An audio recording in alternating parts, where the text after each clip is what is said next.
Gosh, my earliest memory of writing a story, gosh, I always wrote. I always wrote, even when I was very, very little. I mean, the first one I remember putting all together was in probably the 5th grade. We had a little bookmaking section of our gifted program. That's what 70s teaching was like. And it was about, I think it was about koala bears. I don't remember why. I don't particularly like them. But I think, let's say that. It's probably my first complete story that I remember is that one, 5th grade.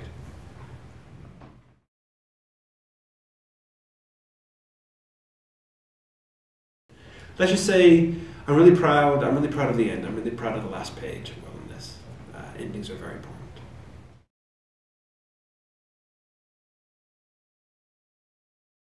I don't know, I think the perfect reader for More Than This is kind of the person who reads how most modern people read these days, which is, I think the boundaries between age groups is more porous than it used to be. I think the boundaries between genres are more porous than they used to be.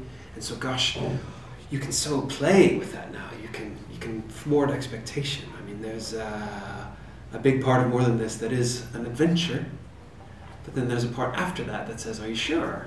Are you sure that that was the adventure that you think it was? And I suppose the perfect reader is I don't know, one willing to take a risk, one willing to take a chance, one willing to say, all right, I'm not quite sure where this is going, but let's see. And I kind of think if you ask most modern readers, I think that's what most modern readers are like and what they want.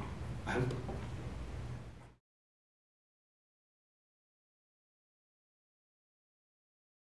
The best piece of advice I was ever given, and the one that I always give because I always get asked about reading advice, is as simple and impossible as write a book that you want to read yourself. Because you'd be amazed at how many people don't. They write because they think a publisher will like this. Or they write because they think that there's a bunch of vampire books. Still, it's amazing. They're undying. They truly are undying. There are still vampire books. And they think, I better write one of those because that's what people are reading. But the so vital bit of information is that nobody was looking for the first Harry Potter book. If you'd asked them what they were looking for, they wouldn't have said Harry Potter, and yet, boom. Nobody was looking for the first Twilight. Nobody was looking for the first Hunger Games.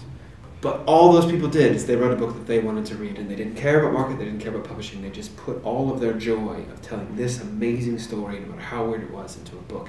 And I think a reader may not be able to put their finger on that, but I think they can sense that it's there. I think they can tell that there's joy in the writing. So 100%, no matter how weird you think your idea is, write what you want to read, and people will come to it.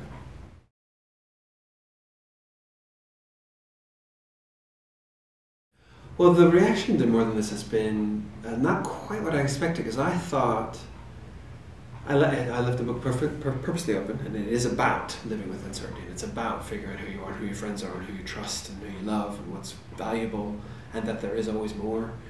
But I kind of thought people would tend towards one particular interpretation. I thought they would tend towards the sort of the most positive. But the surprise has been how much people argue about it, which is great. I love that. I love a book you can argue about. And I have, I know one where a mother and daughter completely disagreed and demanded that I settle the argument over who was right, and I refused. Of course I refused. I know how I feel about the book. I know what I think happens.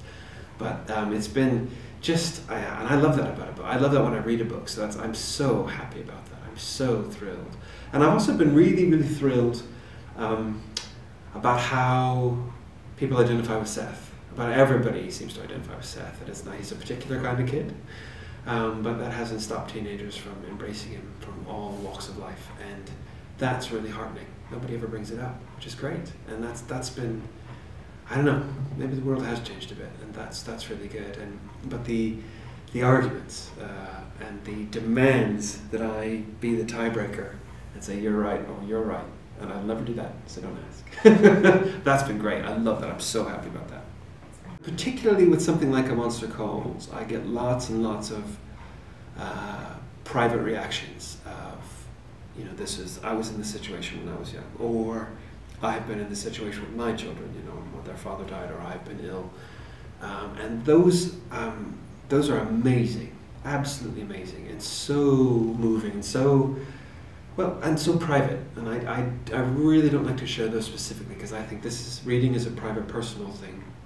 And these people have had this private reaction, which I'm so lucky to have them share with me.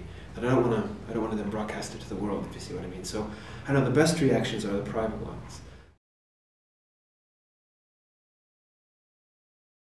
I think the funniest question, the weirdest question I've ever been asked was I was speaking at a Gripping school, and a lad put up his hand and said, "Have you ever suffered a serious injury?"